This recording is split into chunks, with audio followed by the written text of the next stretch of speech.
Hi everybody, I hope you've enjoyed my free ebook on 6 strategies for breaking fear and attacking anxiety. And I hope you've enjoyed this video teaching series on fearless living so far. Can you imagine your life without anxiety? I want to ask you that again. Can you imagine your life without any anxiety? Can you imagine an anxiety-poor life as opposed to an anxiety-rich life? Can you imagine a life where anxiety is not in control instead of a life where anxiety is in control? Imagine all that you could accomplish. Imagine all that you could do. Imagine how many people you could reach. Imagine how many lives you could impact for good. How many people you could serve. Imagine how much money you could make and how much fun you could have. Imagine your life, both personally and professionally, without any anxiety. My name is Abe Brown, and I'm an author, I'm a speaker, and I'm a coach. I'm also the founder of Momentum Coaching, and I'm the president of the Certified Coaches Federation. Thank you so much for taking time to watch video number 2 in our series on fearless living. Imagine your life without anxiety. Now, in my work as a life and executive coach, I'm constantly struck by how much fear and anxiety impacts people today. Not just in the personal space, but also in the professional space.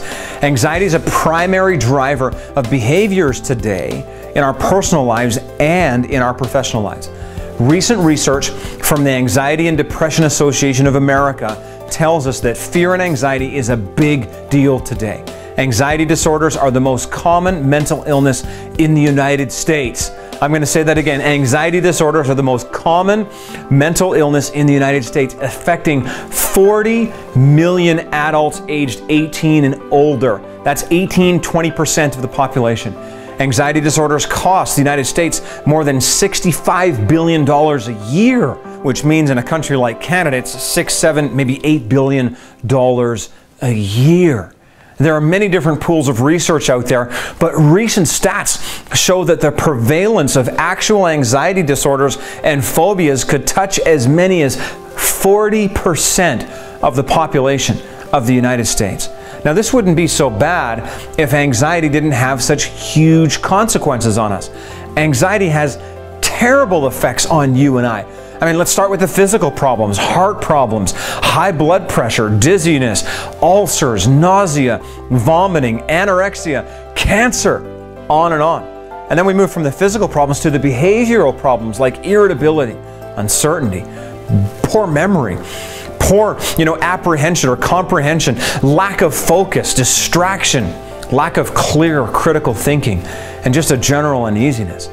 And then we move from there to mental emotional problems such as despair, depression, fears, negativity, phobias, stress, hopelessness. Now let's take a moment, folks, and define anxiety. Anxiety is an emotion that a person experiences in the face of a perceived threat or danger, along with an anticipation of misfortune, okay? So here's the reality. When you experience anxiety, you perceive that there's a threat or a danger to you. You perceive a threat, and you have a sense that things are going to turn out bad, not good. When you perceive a threat or a danger, and you believe that the threat or danger will beat you or harm you, you've got anxiety.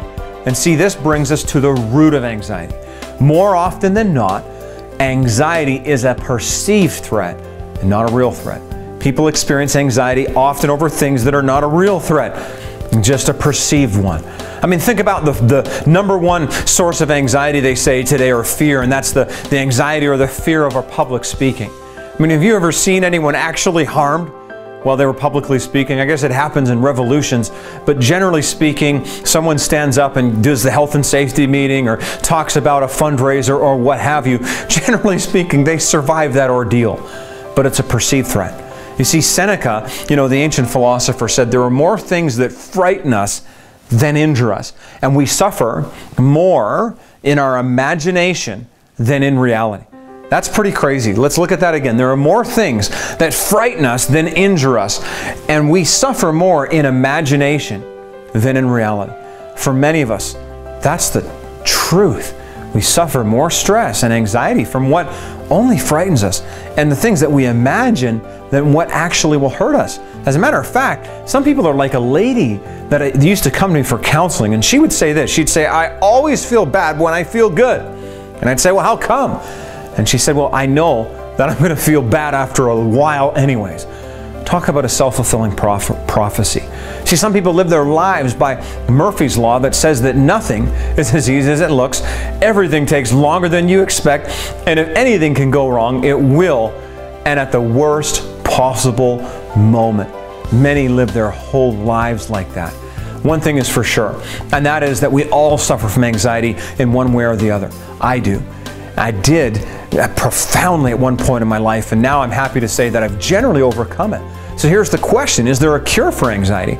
Is there a way to kind of attack anxiety instead of being attacked by anxiety?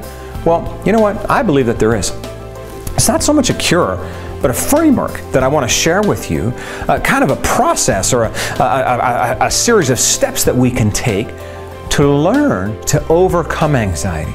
We can attack anxiety instead of being attacked by anxiety. So let me give them to you. Let me give you some keys to attacking anxiety. I've got 6 of them for you. Number 1, find a process to dump your anxiety, okay? Sounds kind of funny, but I'll just say it again. Find a process to dump your anxiety. Now, this can be journaling, this can be prayer, this can be meditation or deep breathing, whatever works for you. You know what, folks? There can be no doubt that where the mind goes, the man follows. We are what we think, and we become the product of the thoughts we consistently believe and embrace. Healthy self-care involves teaching ourselves how to think thoughts consistently, which will empower us and inspire us. Developing a positive mindset is one of the most powerful life strategies there is. The problem is we've got all this other clutter up there. And so in essence, when I talk about finding a process to dump your anxiety, what I'm really talking about is venting. For me, I'm a long-time prayer and meditation type of guy. Prayer has consistently been a major part of my stress and anxiety reduction over the years. You know, we all need to find our own path. And so for you, this might be finding a person to talk to. With anxiety, we often feel afraid to talk about it with others. We might feel stupid or ashamed about the things we're anxious over, not realizing that others are probably just as full of anxiety as we are. It really helps to be able to find someone who we can talk to about our anxiety. So number 1, find a process or a place to dump your anxiety. Number 2, see what really matters in life. See what really matters in life. Now, way back around 30 AD, Jesus said this: do not worry about your life, what you will eat or drink, or about your body, what you will wear. Is not life more important than food, and the body more important than clothes? He was telling us to see the things that are really important, the things that really matter. See, most of us have anxiety over the things that don't really have any significance or value. We worry about money, material riches, the things that we're going to eat, what we're going to wear, our homes, our financial state. We worry that all of our carefully crafted plans, will they come to pass? Is everything going to work out? Now, I'm not trying in any way to say those things aren't important. But you know what? Sometimes we need to separate what's really important from the things that aren't necessarily that important. I promise you that nothing is as difficult or chaotic as it seems. Nothing is worth your health. Nothing is worth poisoning yourself with stress, fear, and anxiety. Life is way more important than material things. Experiencing life and peace and joy are more important than all that stuff. So, number 2, see what really matters in life. That takes me to number 3. Realize your incredible value and worth. I'm going to say that again. Realize your incredible value and worth. Now, I know some of y'all might not dig another Jesus reference here, but you know what? Jesus rocks. So I'll just give you one more. Jesus also said, look at the birds of the air. They don't sow or reap or store away in barns, and yet your heavenly Father feeds them. Are you not much more valuable than they? You see, Jesus was telling us not to worry and be anxious, because we are all, and I'm going to say that again, we are all so very valuable. We are so much more valuable than the birds, and yet God looks after them. When we realize how valuable we are, our anxiety begins to fade. Why is that? Well, because anxiety basically flows out of an insecurity within us that says we won't be looked after. or taken care of because we're unloved. But when you see that you are loved, that you are valuable, that you are important, it takes away all that worry, all that anxiety, all that fear. Because you are valuable, because you're precious, there's no need for anxiety. Simply trust. So number 3 is realize your incredible worth and value. Number 4 is this: remember the result of anxiety, both positive and negative. Now, let me just ask you this. What's the result of anxiety? Absolutely nothing. Nobody ever gets anything done by worrying about it. When you see that all the energy that we spend being anxious really accomplishes nothing, you know what, folks? You're going to be motivated to not be anxious anymore. Thomas Jefferson said this: how much pain have cost us the evils which have never happened?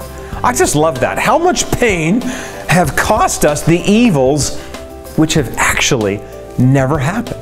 That's so true about anxiety. I mean, who of us by worrying ever achieved anything?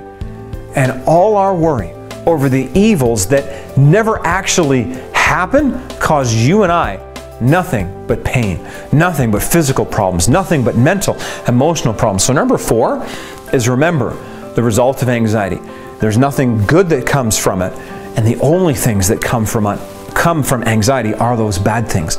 Number 5 is live day by day. Now, most of us worry about things so far into the future, or things that aren't settled yet. Why worry and have anxiety today over something that's beyond your control, something that won't be settled for a long time yet anyways? We need to learn to live day by day. When we do that, we'll probably find that much of what we get anxious over fades anyway. So number 5, learn to live day by day. That takes me to number 6, take time for you.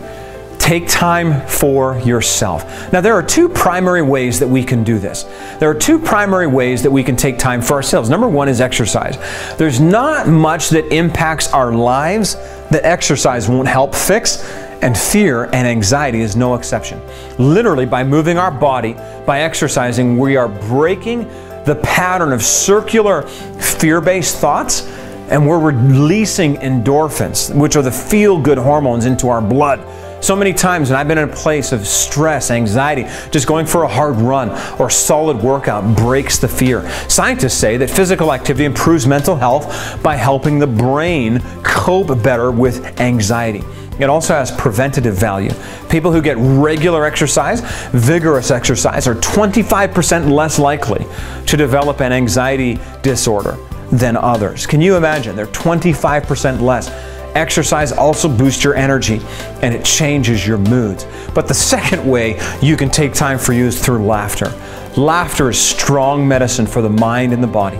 Check out some of the amazing benefits of laughter. I mean, number 1, laughter relaxes your whole body. Number 2, laughter actually scientifically boosts the immune system. Number 3, laughter triggers, again, the release of endorphins, the feel-good hormones. Number 4, laughter actually protects the heart. Number 5, laughter lowers your stress hormones. Number 6, laughter makes you more attractive, thus leading to better relationships. And number 7, laughter eases your anxiety and your fear. So take time for you with exercise and laughter. Let me go ahead, folks, and give you these again, some keys to attacking anxiety. Number 1, find a process to dump your anxiety. Number 2, see what really matters in life. Number 3, realize your incredible worth, your incredible value.